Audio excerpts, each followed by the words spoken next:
Pada saat saya terinfeksi HIV justru sebenarnya semua tantangan yang terjadi, semua persoalan yang muncul baik karena HIV itu sendiri ataupun karena dampak yang ditimbulkan, itu justru bikin saya survive. Hai ladies, udah tahu belum hari ini diperingati sebagai Hari AIDS sedunia?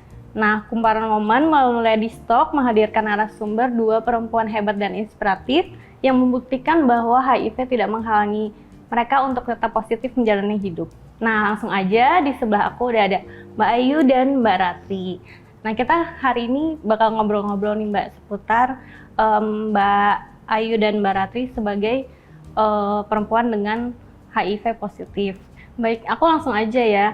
Kan setiap orang punya ceritanya masing-masing ya Mbak. Aku juga punya, Mbak Ratri punya, Mbak Ayu punya. Nah, kalau soal HIV positif ini gimana sih ceritanya Mbak Ratri dan Mbak Ayu pada awalnya mengetahui bahwa terdiagnosis HIV positif?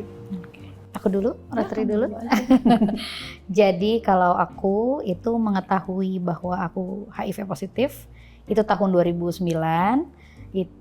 Saya tertular dari almarhum suami saya yang dulunya adalah pengguna nafsa suntik. Kemudian setelah itu ya dari dia jatuh sakit kemudian kita periksa ke dokter dan karena SOP ya jadi harus juga memeriksakan ke pasangan gitu. Dari situlah kemudian saya tahu di tahun 2009. Kalau Mbak Ratri gimana? Aku taunya itu tes tahun 2006 sama waktu itu juga karena mantan suami pada saat itu jatuh sakit gitu ya. Kemudian dokternya curiga dan dites, kemudian hasilnya positif dan akhirnya mereka melacak gitu ya ex pasangannya di mana gitu. Kemudian jadi saya sama anak waktu itu dites juga akhirnya gitu. Saya positif, anak saya negatif. Oke. Mungkin ini udah banyak dipertanyakan ya sama orang, tapi aku juga dan ladies semua pasti ingin tahu waktu itu apa sih yang ada di benaknya atau pikirannya, apa yang dibayangkan saat pertama kali mengetahui. Kalau bicara perasaan, kalau 14 tahun yang lalu tentunya campur-campur ya perasaannya.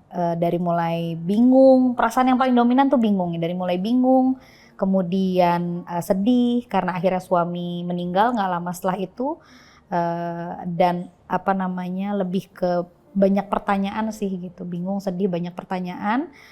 Dan pada saat itu karena informasi belum sebanyak sekarang, jadi memang cukup lama fasenya gitu untuk bisa memahami ini saya kenapa sih gitu.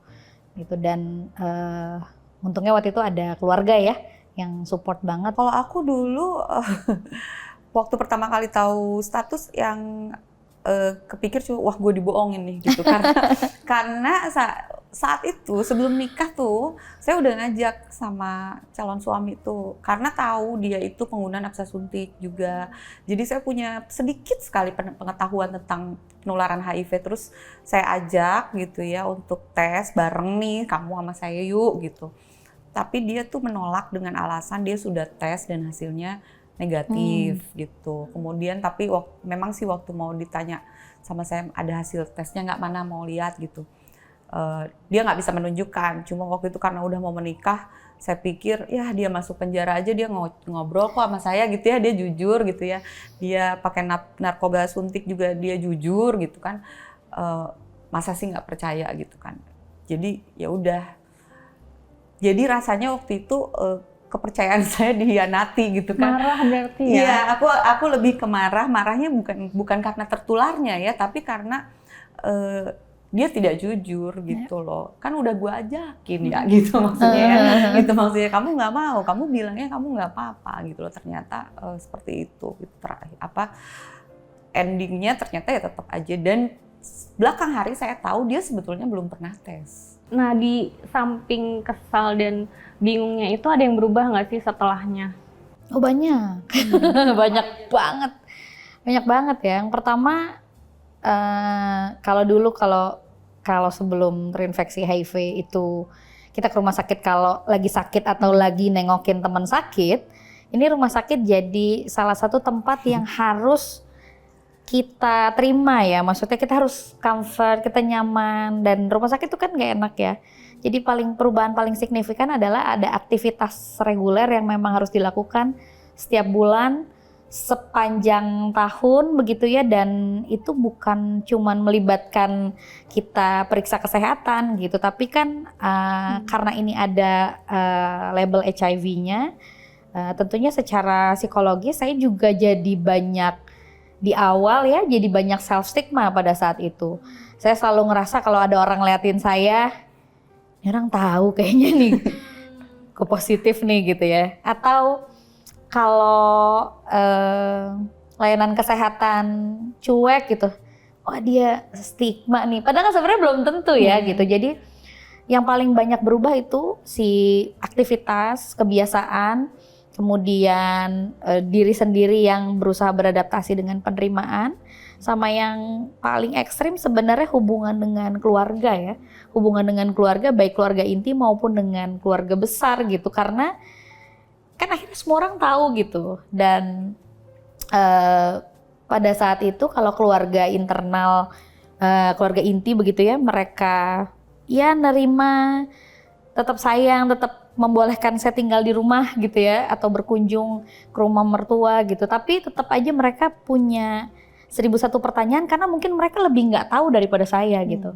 Nah kalau keluarga besar itu orang-orang yang jelas-jelas mungkin memang lebih nggak tahu lagi, itu mungkin lebih keras ya, maksudnya sikapnya gitu. Kurang lebih di 3-4 tahun awal tuh cukup adaptasinya cukup panjang gitu. Dan kalau sekarang karena semua sudah jauh lebih baik gitu ya, paling yang berubah sedikit adalah, oh iya ya gue HIV ya gitu. Jadi itu masih ada, tiap mau ngapa-ngapain itu pasti masih keinget gitu, dan pasti masih punya sedikit kekhawatiran untuk melakukan banyak hal gitu. Tapi overall sekarang all is good ya, sudah jauh lebih baik. Kalau Mbak Ayu kan 3-4 tahun ya, adaptasinya Mbak Ratri gimana? Saya kebetulan beruntung karena nggak perlu sepanjang itu.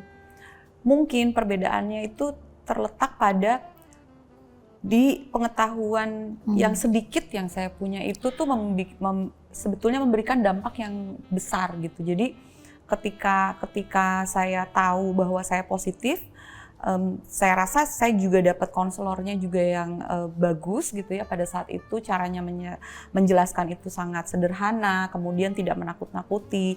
Jadi saya nggak merasa khawatir gitu, nggak merasa khawatir bahwa tidak terpikir bahwa hidup saya selesai misalnya gitu, nggak ada sama sekali gitu. Jadi saya nggak bisa dibilang hampir tidak ada waktu di mana saya ngerasa galau gitu. Kemudian saya langsung buka sama orang tua gitu ya, terus sama teman-teman dekat gitu, dan mereka semuanya juga waktu itu langsung bisa menerima walaupun nggak paham. Dan ketika mereka nggak paham, mereka tanya gitu ya, kayak apa sih, bisa dijelasin nggak? Ya saya juga dengan pengetahuan yang seadanya gitu, karena dulu kita dibekelin buku-buku tuh kalau misalnya habis tesnya positif ya, ada tuh beberapa buku, jadi kita bisa baca-baca dan bisa kasih tahu orang rumah, bisa kasih tahu pasangan gitu. Nah nggak terlalu lama, saya nggak sempat merasa galau sebetulnya karena mungkin pada saat itu saya berpikirnya saya harus bisa sehat untuk anak saya gitu. Lalu tantangannya apa aja sih Mbak sebagai perempuan yang hidup dengan HIV ini?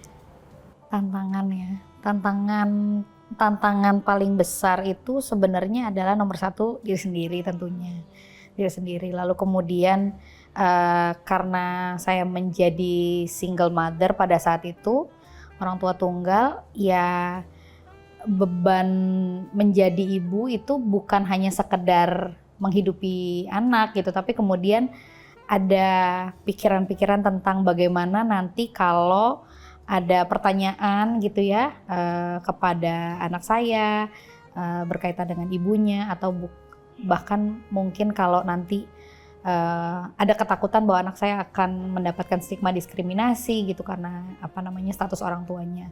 Itu buat saya sampai hari ini tantangan paling besar. Yang lain rasanya nggak jadi tantangan ya, kayak misalkan kalau kerja, cari duit itu kan daily life ya, itu mah struggle tiap orang gitu. Tapi kalau berkaitan sama HIV sampai hari ini tuh yang paling saya jaga adalah persoalan anak gitu, sehingga mungkin kayaknya baru setelah dia masuk SMP ya, baru kami benar-benar berani membuat statement gitu. Kalau ditanya di sekolah, ibunya kerja apa gitu ya ke anak saya gitu. Nanti dia bisa dengan lantang bicara bahwa iya ibu saya aktivis di gerakan HIV dan perempuan misalkan.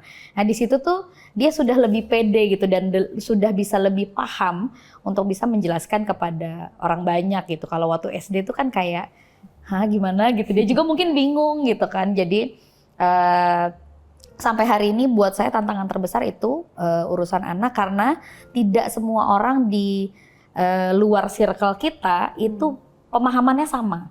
Jadi bisa jadi iya aja, oke aja, baik-baik aja, nanti di belakang kan kita nggak tahu gitu bahwa mungkin ada orang yang bisa menyakiti anak saya. Tapi ya namanya ibu ya, tantangan apapun akan kita terabas gitu demi menjaga anak-anak. Baik, kalau Mbak Ratri gimana?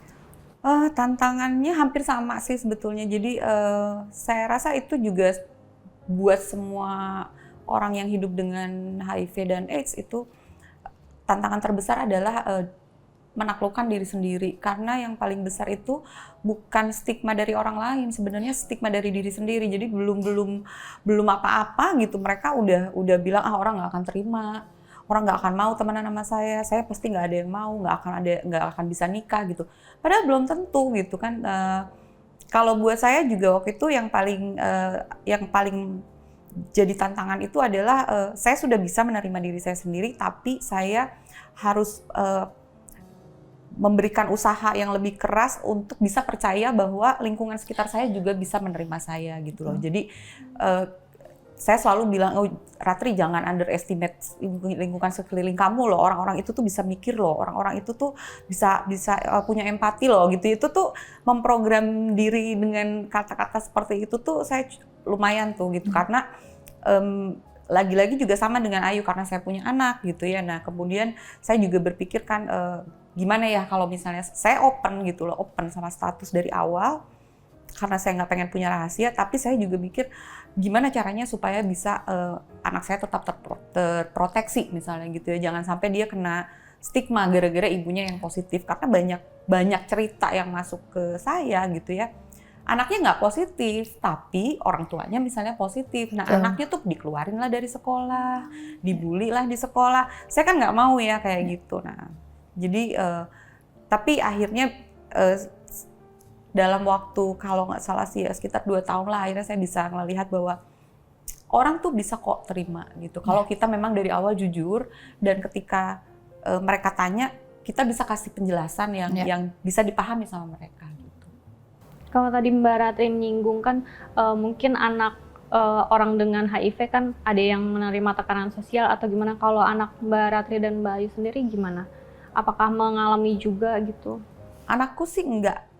Jadi dulu waktu SMP misalnya ya, dia ikut cheerleaders gitu. Terus dan entah gimana gitu ya, ibu-ibunya tuh tahu semua status HIV aku dan mereka tuh biasa aja gitu ya maksudnya. Terus aku suka tanya sama anakku gitu, kamu suka ditanya-tanya nggak soal status bunda misalnya gini? Enggak sih katanya gitu, biasa aja. Tapi pada tahu katanya, pada tahu kok katanya. Terus suka nanyain aja, bunda sehat misalnya gitu, Din bunda gimana sehat misalnya gitu. Nah nanti dia akan jawab gitu. Tapi justru dia merasa dia mendapatkan proteksi dari lingkungannya gitu loh. Jadi apa namanya justru tidak menerima stigma, tapi dia justru menerima proteksi gitu karena orang-orang itu tahu status HIV aku. Aku balik lagi ke tantangan ya tadi. Dengan tantangan yang sedemikian sulit ya, orang biasa nggak mengalami. Gimana sih cara Mbak Ayu dan Mbak Ratri mengalahkan itu, berproses sehingga menjalani hidup dengan positif, berkarir, berkarya, terus juga perjalanan karirnya seperti apa sih? Ini saya jadi sedikit throwback. HIV itu sebenarnya bikin saya jadi disitulah saya belajar mengenal diri sendiri sebenarnya. Pada waktu remaja gitu ya, terus fase-fase awal pernikahan tuh rasanya kayaknya saya nggak benar-benar mengenal diri saya sendiri waktu itu. Nah, pada saat saya terinfeksi HIV, justru sebenarnya semua tantangan yang terjadi, semua persoalan yang muncul, baik karena HIV itu sendiri ataupun karena dampak yang ditimbulkan, itu justru bikin saya survive. Jadi saya mengenal, oh kalau ada yang nggak suka sama saya, atau oh kalau nanti menghadapi kesulitan, itu saya sudah berpikir tentang how to-nya gitu, bagaimana cara menghandle-nya. Jadi sebenarnya itu balik lagi ke diri kita sendiri tadi gitu. Jadi cara menghandle tantangan-tantangan itu dengan beradaptasi gitu. Jadi kalau memang ada persoalan, pada saat itu tidak berhasil untuk menghandle-nya, itu kita bisa tidak mengulanginya di kemudian hari. Misalkan dulu kan, dulu layanan kesehatan tuh stigmanya gede banget lagi ya. Parah. Banyak banget masalah dulu di layanan kesehatan. Jadi misalkan, ada petugas yang sinis nih sama aku gitu, berarti besok aku akan bikin dia nggak sinis sama aku dengan cara mungkin memang nunjukin sama dia bahwa I'm a good person gitu, I'm a nice person. Jadi aku yang nyapa duluan, selamat pagi ibu. Dari situ dia akan ingat, kemarin aku jutek nih sama dia gitu. Dengan kita nice, dia bahkan udah hilang tuh kayaknya bahwa saya orang dengan HIV gitu, karena dulu masih banyak banget petugas layanan yang sikap-sikapnya seperti itu. Jadi memang menghandle tantangan itu harus step by step, nggak bisa langsung, dan namanya tantangan itu tiap saat berubah terus. Yeah. Kalau di awal ngomongin tantangannya itu ada di seputar layanan kesehatan, mungkin di fase 5 tahun kemudian udah bukan soal itu, soal anak mungkin. Kayak waktu anak saya, kalau tadi bicara soal apakah anak kena dampak, kalau anak saya tuh bukan dari orang tua, malah dari teman-teman. Karena kan saya openly living with HIV sama kayak Ratri. Adalah di status Instagram ceritanya, ada di bio. Nah, ternyata teman-temannya ada yang kepo. Entah gimana bisa sampai mencari Instagram ibunya dan bilang sama anak saya, kok di IG ibu kamu ada HIV sih gitu. Jadi anak saya sampai ngomong sama saya untuk bilang bahwa boleh nggak bionya jangan ada HIV-nya. Waktu SD dia nggak berani. Sekarang dia bisa pasang badan. Sekarang dia udah dengan PD gitu. Jadi memang akhirnya step selanjutnya kalau tantangan persoalan anak ya, kita harus melihat situasinya si anak gitu. Jadi menghandle tantangan itu caranya akan selalu beradaptasi dengan tantangan itu sendiri. Oke, Mbak Ratri gimana? Aku mirip-mirip sih sama Ayu juga gitu ya. Maksudnya kalau misalnya ngomongin tantangan itu banyak sebenarnya. Jadi kalau misalnya saya bisa menghadapi tantangan pertama, menaklukkan diri sendiri, tantangan berikutnya anak sudah tertangani dengan baik juga. Berikutnya lagi itu adalah karena saya open ke siapapun, diterima sih diterima, tapi kadang ada orang yang underestimate sama kemampuan saya, misalnya gitu. Dia kan HIV gitu loh, jangan dikasih kerjaan yang berat-berat lah gitu ya.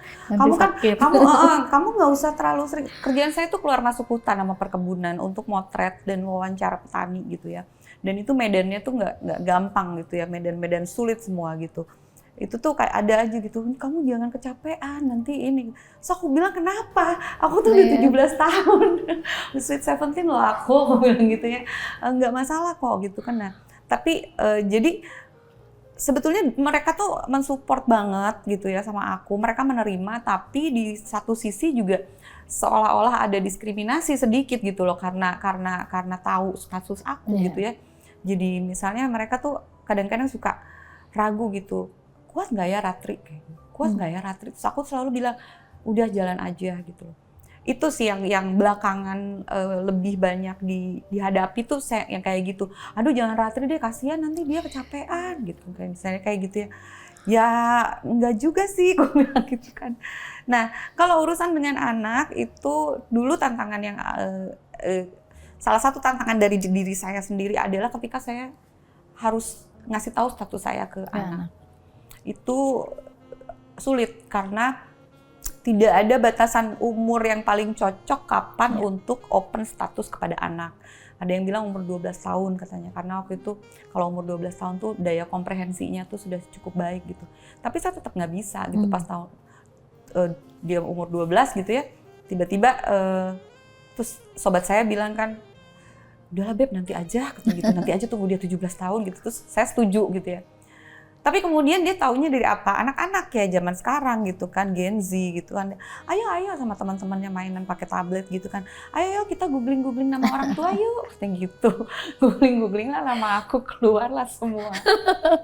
Jadi Sosmed ya langsung dia ya. keluar lah ya segala artikel gitu kan, terus dia bingung, dia kaget dan dia waktu itu marah sama saya karena dia bukan marahnya apa-apa. Dia bilang, "Kenapa kok aku tuh kan anaknya Bunda, kok aku tidak dipercaya bisa menghandle informasi ini?" Terus aku bilang, "Ya maaf, aku kan nggak tahu." Aku bilang gitu ya.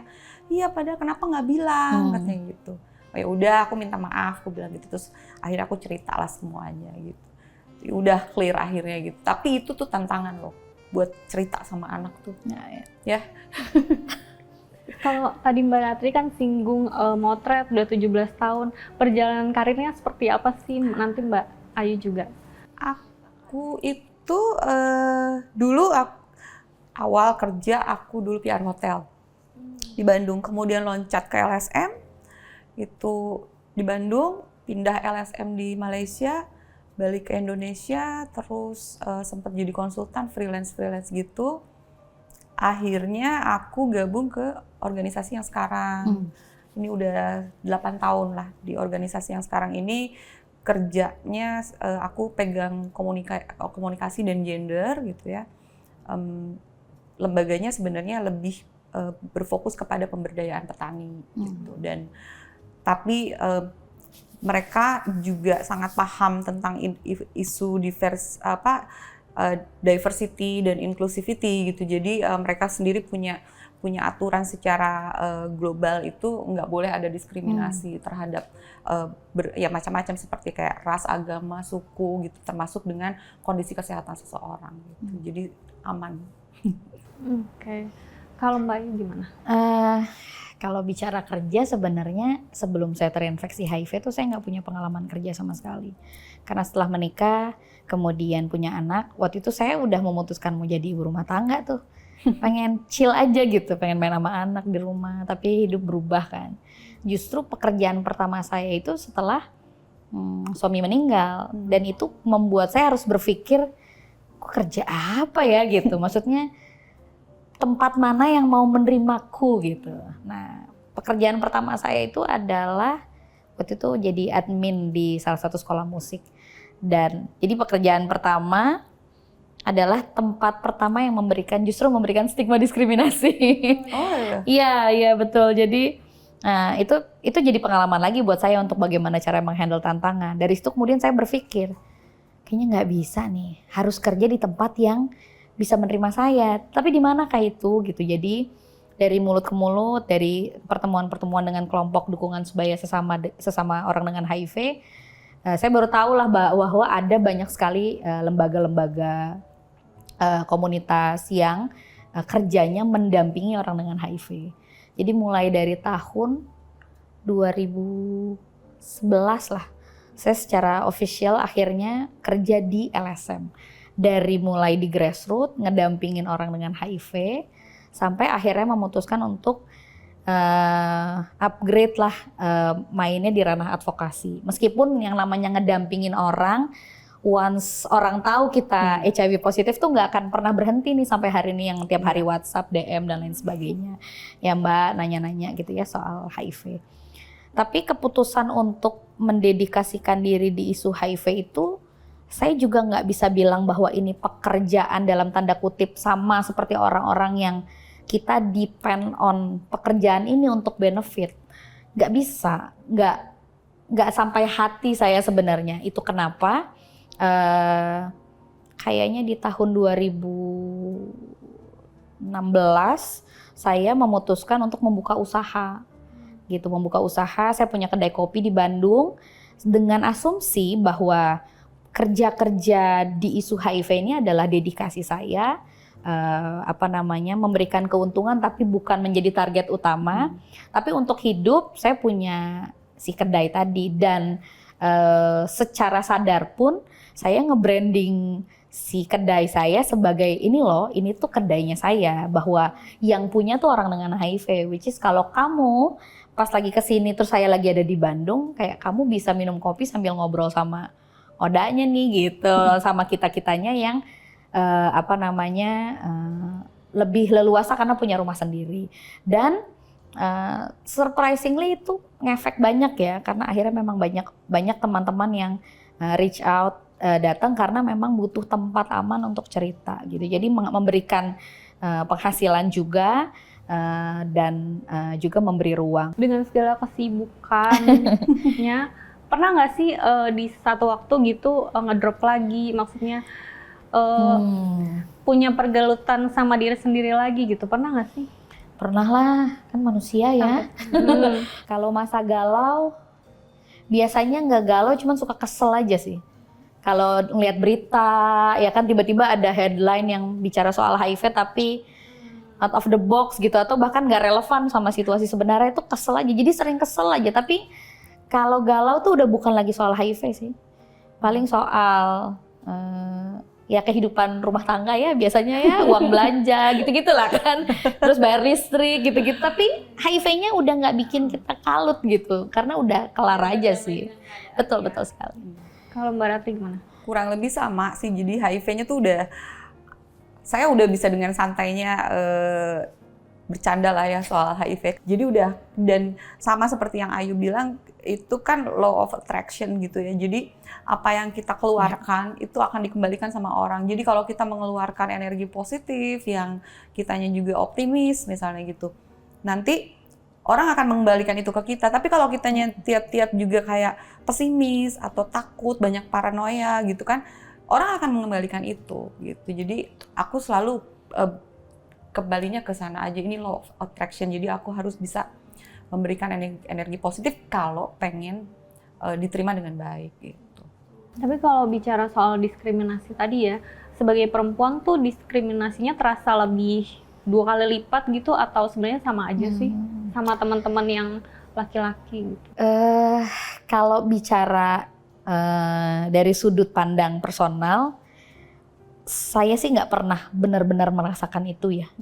Karena mungkin tadi ya saya punya privilege, saya tahu cara berkomunikasi, saya punya akses pada informasi, tapi pada teman-teman perempuan lain yang saya kenal, itu kerasa banget karena mereka kan tidak punya kemampuan untuk bernegosiasi. Jadi memang akhirnya banyak teman-teman yang ya terpuruk sama keadaan dan sering mendapatkan stigma diskriminasi karena mereka perempuan, karena mereka nggak bisa punya posisi tawar lebih gitu. Jadi sayangnya ya mungkin kita 2 dari sekian banyak yang jauh lebih beruntung gitu, dan teman-teman mah kondisinya jauh dari kita gitu. Jadi itu yang cukup memprihatinkan sebenarnya. Mbak Ratri mau nambahin? Kalau orang misalnya setelah tahu status HIV saya terus dia memutus hubungan pertemanan misalnya, ya saya anggap aja dia nggak suka sama saya ya, kan nggak bisa maksa kita ya gitu ya, temenan cari dong teman gitu, baru nggak masalah gitu. Jadi kalau misalnya ditanya gitu, pernah nggak sih ngalamin diskriminasi? Mungkin pernah, tapi sayanya nggak ngerasa gitu ya. Dan jadi karena saya nggak merasa, jadi saya akan selalu bilang saya nggak pernah mengalami diskriminasi gitu, tidak secara terang-terangan. Kalau Ayu masih mengalami stigma misalnya gitu, saya tuh hampir tidak pernah merasakan hal-hal seperti itu gitu ya. Kemudian juga kalau soal diskriminasi terhadap perempuan yang hidup dengan HIV itu apakah lebih dari laki-laki misalnya gitu, itu mungkin juga kalau saya ngelihat itu bisa iya bisa enggak gitu loh. Jadi ada kasus-kasus tertentu kita juga melihat laki-laki tuh mengalami sama beratnya juga gitu loh. Cuma kalau perempuan mungkin dia ada nempel dengan urusan misalnya kemandirian ekonomi, kemudian nempel dengan urusan anak gitu ya, ngurusin orang tua kayak gitu. Itu yang bikin semuanya jadi tampak lebih berat gitu. Saya nggak lagi bilang bahwa perempuan lebih berat nerimanya atau enggak, mungkin hanya berbeda aja ininya, bobotnya gitu loh, antara laki-laki dan perempuan. Oke. Kalau bicara soal perilaku orang lain, sikap orang lain gitu, harusnya menurut Mbak Ayu dan Mbak Ratri, seperti apa sih orang tuh harusnya bersikap kepada orang-orang yang hidup dengan HIV gitu? Atau ada nggak sih perilaku orang lain yang sebenarnya mereka tuh nggak maksud, tapi buat orang dengan HIV itu kayak harusnya nggak gitu. Bingung sebenarnya sama jawaban ini. Nggak ada perilaku khusus, kayak treat people how you want to treat gitu. Lu mau memperlakukan orang lain, kamu mau memperlakukan mendapat perlakuan yang baik, kamu harus memperlakukan orang secara baik gitu, dan itu relevan juga pada orang dengan HIV. Nggak ada yang khusus, justru jangan kalau dikhususin itu jadinya itu bahaya, diskriminasi dong. Justru makin menguatkan eksklusivitas orang dengan HIV. Harus dibedakan lah gitu. Dia harus dikasih minum gitu ya. Emang kalau tetangga lo ke rumah nggak dikasih minum gitu kan, nggak gitu juga gitu. Jadi itu PR yang masih menjadi orang-orang masih nggak paham itu, bahwa ya jangan juga anggap kita pesakitan. Atau tadi ya treatment yang kantor kasih itu kan sebenarnya bukan stigma karena mereka nggak tahu gitu. Itu sama kayak temen gue dulu, sebulan lah setelah suami meninggal tahu positif, itu dia membelikan saya tumbler 2009 tuh belum zaman ya. Tumbler gede 2 liter. Yuk, kata ibuku, kamu harus banyak air putih karena nanti dia ngomongin soal peredaran darah kayak tapi kamu juga harus minum banyak ya, aku bilang gitu. Jadi itu menarik sebenarnya. Jadi ya tadi ya, bersikap biasa-biasa saja, hormati orang lain sama seperti ya kamu mau dihormati gitu, dan seterusnya. Palingan yang mau aku tambahin adalah justru jadi kalau bicara HIV itu kan ini relate sama ada kelompok resiko lain. Jadi kalau mau bicara soal sikap gitu ya, menurutku teman-teman jangan menyimpulkan bahwa semua orang yang hidup dengan HIV itu misalkan kurus kering, sakit-sakitan, atau punya teman laki feminin dikit, nyimpulin bahwa dia gay, terus dia pasti positif, atau ya gitulah ya. Jadi jangan nyimpulin, jangan stereotype, lalu kemudian kalau memang kita nggak tahu, tanya aja. Aku nggak boleh jawab. Kamu harus tanya direct sama orangnya. Mbak, aku mau tanya dong, Mbak tuh HIV positif ya gitu. Dan kalau menurut saya kalau ditanya baik-baik mah, kita pasti jawab-jawab aja gitu. Meskipun ada juga sih orang yang mungkin takut dan bingung kalau dikasih pertanyaan secara langsung. Tapi kalau memang tendensi kita baik, orang kan bisa merasakan sebenarnya. Tuh maaf ya aku nanya gini karena aku juga butuh informasinya gitu. Jadi menurutku yang memang harus dijaga adalah justru kita jangan stereotype, lalu juga kemudian jangan merasa lebih baik gitu dari teman-teman yang ada di circle HIV. Karena itu mah udah sering banget ya, makanya ada istilah kelompok marginal. Meskipun saya udah mulai ngurang-ngurangin, janganlah, ngapain sih kita memarginalkan diri sendiri gitu. Mbak Ayu dan Mbak Ratri bicara soal generasi muda ya. Mbak Ayu dan Mbak Ratri sendiri gimana sih cara mengedukasi mulai dari anak sendiri tentang HIV ini? Oke, jadi kalau aku tuh yang pasti membuka status ya. Itu PR yang cukup panjang waktu itu karena PR-nya lebih ke apa yang harus saya sampaikan dulu. Tapi perkara ngomong sama anak, karena memang sudah membangun komunikasi sejak kecil, anak saya dan saya cukup terbuka untuk membicarakan apapun, nggak ada batasan. Cuman karena topiknya spesifik nih, jadi memang harus cari waktu yang pas, dan karena tidak ada usia yang benar-benar tepat gitu kan, itu by insting orang tua ya. Gitu. Jadi memang waktu itu usia 8 tahun saya mulai cerita, terus pertanyaannya dia lebih kepada kenapa ayahnya meninggal saya enggak gitu ya. Jadi memang harus dijabarin, dan karena kami senang ngobrol, obrolan pembukaan status itu berlanjut, jadi nggak boleh selesai. Sampai hari ini obrolan itu berlanjut sampai ke bagaimana supaya kemudian mencegah gitu ya. Tentang bagaimana cara dia bergaul, tentang kesehatan seksual reproduksi gitu, dan itu hal yang tidak pernah dilakukan orang tua saya kepada saya. Dan saya bilang sama dia, mari kita berdua kooperatif. Kenapa? Karena saya merasakan hal yang jauh berbeda dengan dirimu gitu. Jadi if you need anything, aku ada di sini. Aku bisa jadi Google pertamamu, meskipun aku nanti Google juga gitu. Mbak Ratri gimana memberitahu ke anak dan mengedukasi?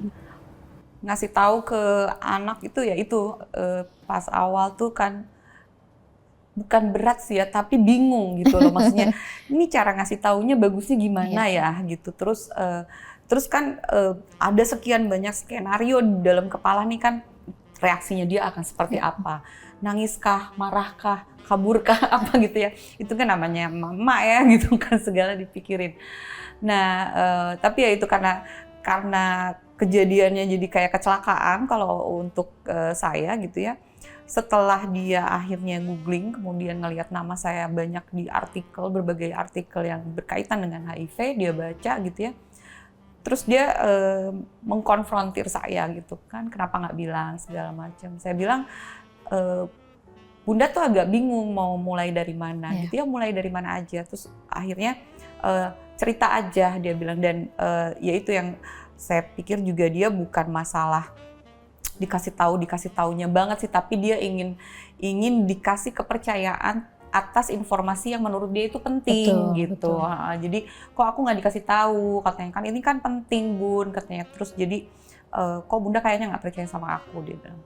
Ya udah akhirnya kami ngobrol dan dia banyak tanya juga, aku kena nggak atau apa enggak, aku bilang gitu. Terus dia tanya-tanya itu nularnya gimana, dicegahnya gimana, Bunda sekarang gimana, baik-baik aja nggak, kalau antar punya adik lagi nanti adiknya kena apa enggak, udah segala macem lah, pokoknya panjang kali lebar kali tinggi lah diinterogasi gitu ya. Tapi akhirnya dia sekarang punya cukup pemahaman kalau menurut aku, dan dia kalau apa-apa memang selalu tanya sama aku dulu. Kalau ngomongin anak tuh jadi support system utama nggak sih buat Mbak Ratri dan Mbak Ayu? Dan kalau ada support system utama lainnya tuh siapa aja?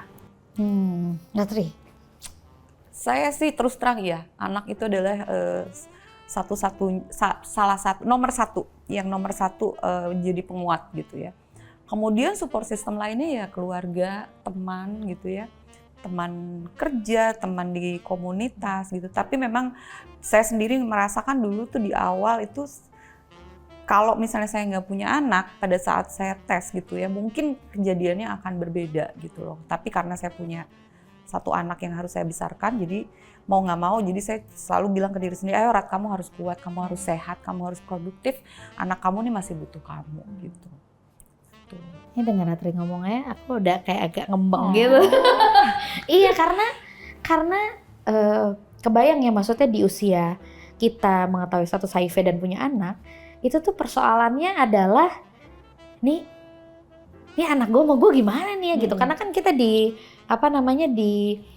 dididik dan dibangun untuk selalu depend sama pasangan kita gitu.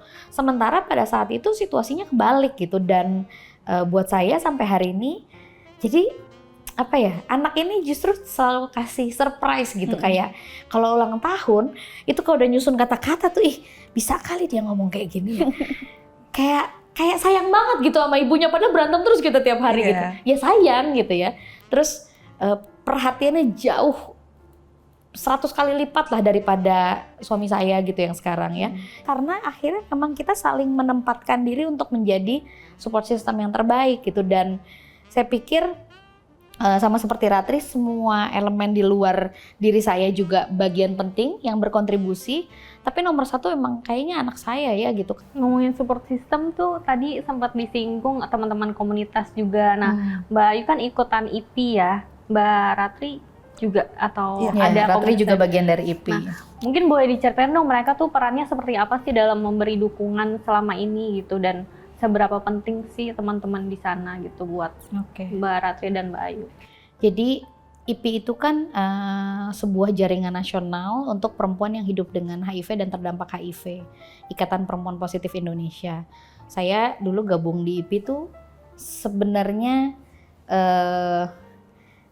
kayak nggak sengaja sih, lebih karena nggak sengaja ngelihat perempuan-perempuan ini melakukan apa gitu, lagi pada demo gitu ya, terus kok pede banget gitu pakai pita merah, teriak-teriak bahwa mereka HIV gitu, dan ke-trigger yang baik ya untuk kemudian apakah kemudian saya bisa melakukan hal itu gitu. Dan di masa 15 tahun yang lalu tuh isu HIV dengan semua stigma diskriminasinya membuat kalau mau berada di garda depan itu tuh bukan hal yang mudah dan sebenarnya IP mempermudah itu. Gitu. Jadi dari 2009 bergabung jadi anggota dan per 2021 saya officially terpilih menjadi koordinator nasional. Itu rasanya beda banget memang karena kalau datang ke layanan kesehatan itu kan cuman kita dikasih tahu harus minum obat. Kita dikasih tahu harus jaga kesehatan, tapi jarang ada pertanyaan-pertanyaan yang sifatnya kebutuhan kita sebagai perempuan. Jarang negara atau bahkan layanan kesehatan melihat perempuan dengan HIV secara utuh. Ada kebutuhan lain secara medis dan IP lah yang kemudian fulfill ya, mengisi. Buat saya pribadi nanti mungkin Ratri punya pengalaman yang berbeda dan selain itu akhirnya IP meyakinkan saya bahwa kayaknya memang nih jalannya saya berjuang buat mereka gitu. Dan saya pikir ini penting buat khususnya buat si upaya penanggulangan HIV-nya. Buka status atau kemudian bilang sama orang-orang bahwa saya HIV itu bukan kewajiban, itu kan kembali ke diri masing-masing. Tapi buat saya dengan adanya IP itu jadi ada wajah gitu bahwa ya perempuan dengan HIV tuh sekeren ini gitu, nggak ada limitasi, dia bisa jadi apa saja, bisa tetap sehat gitu dan IP mengakomodir itu meskipun ya namanya organisasi ya dinamikanya mah ada aja tapi menyenangkan, seru dan sisterhood-nya saya salut sih.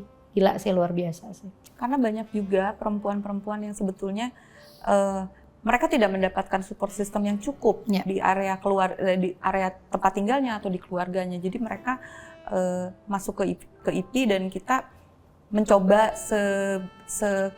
sebisa-bisanya itu untuk mengisi apa yang misalnya kurang gitu. Yeah.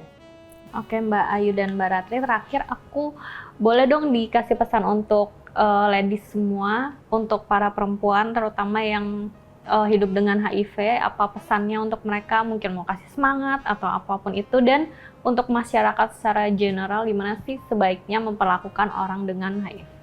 Iya, jadi yang pertama buat teman-teman sister-sister perempuan yang hidup dengan HIV, hidup dengan HIV itu tidak pernah mudah ya, tapi juga bukan tidak mungkin untuk dijalankan. Jadi seperti yang sering aku sampaikan ke banyak teman-teman yang mungkin udah familiar, saya percaya bahwa hidup dengan HIV itu tidak melimitasimu untukmu menjadi apapun. Jadi kamu pun bisa melakukan hal yang sama. Yang harus diperhatikan bukan cuman persoalan obat, tapi ada hal lain yang juga harus kamu perhatiin. Jadi check on yourself gitu. Aku nggak bisa nge-breakdown apa itu, tapi teman-teman harus lebih peka sama kebutuhan dirinya. Jadi love yourself first, karena ya hidup ini menyenangkan ya gitu. Jadi mari kita nikmati. Meninggal itu pasti, jadi jangan dikejar-kejar. Jadi kejar yang udah pasti aja gitu. Apa namanya, kebahagiaan di dalam diri kita yang akan berdampak pada keluarga. Kalau untuk masyarakat di luar sana, mungkin khususnya juga buat teman-teman perempuan, buatku paling penting adalah kita jadi perempuan yang cerdas. Jadi perempuan yang aware sama keadaan diri dan sekitar, informasi HIV yang teman-teman baca atau dengar, itu bisa jadi kekuatan buat teman-teman untuk mencegah HIV pada diri sendiri dan tentunya nanti berkontribusi untuk tidak menyebarkan kepada orang banyak gitu. Jadi khususnya itu dan jadilah perempuan yang tidak hanya bermanfaat bagi dirinya sendiri gitu, tapi juga bisa berkontribusi, khususnya karena mungkin sudah nonton dan sudah jadi lebih tahu soal HIV, jadi bisa kasih awareness juga buat teman-teman di sekitarnya, termasuk masyarakat dan keluarga. Itu aja. Silakan Mbak Ratri. Oke, buat teman-teman perempuan yang hidup dengan HIV di luar sana, saya nggak akan pernah lelah untuk mengajak teman-teman semua tetap semangat. Kita hidup itu setiap hari, mati cuma sekali. Jadi lebih banyak hidupnya sebetulnya kita tuh. Seperti yang tadi Ayu bilang, nggak usah dipikirin kalau mati, nggak usah dikejar, pasti datang. Yang penting adalah bagaimana kita mengisi keseharian kita selama ini. Ada virus atau tidak, itu sebetulnya nggak relevan kalau menurut saya. Jadi tetap semangat. Jangan lupa jaga kesehatan fisik, kesehatan mental, semua itu harus dijaga sama kita. Lebih sering mungkin berdialog dengan diri sendiri dan jangan terlalu banyak ketakutan akan hal-hal yang belum pasti di luar sana. Masih banyak kok orang yang bisa terima kita dengan semua kekurangan dan kelebihan kita, termasuk dengan kondisi kesehatan kita yang positif HIV. Kalau untuk masyarakat umum, seperti biasa saya cuma mau bilang bahwa jangan bedakan kami. Gak ada bedanya kami dengan masyarakat umum lain, kecuali saya harus minum obat tiap hari dan saya punya virus gitu ya. Mungkin kalau di tempat lain juga ada yang punya virus yang lain, punya penyakit yang lain, jadi kenapa harus dibeda-bedakan? Perlakukan saja semua teman-teman yang HIV positif ini seperti layaknya orang yang apa ya, saya nggak akan bilang normal, tapi seperti layaknya bagaimana manusia itu diperlakukan.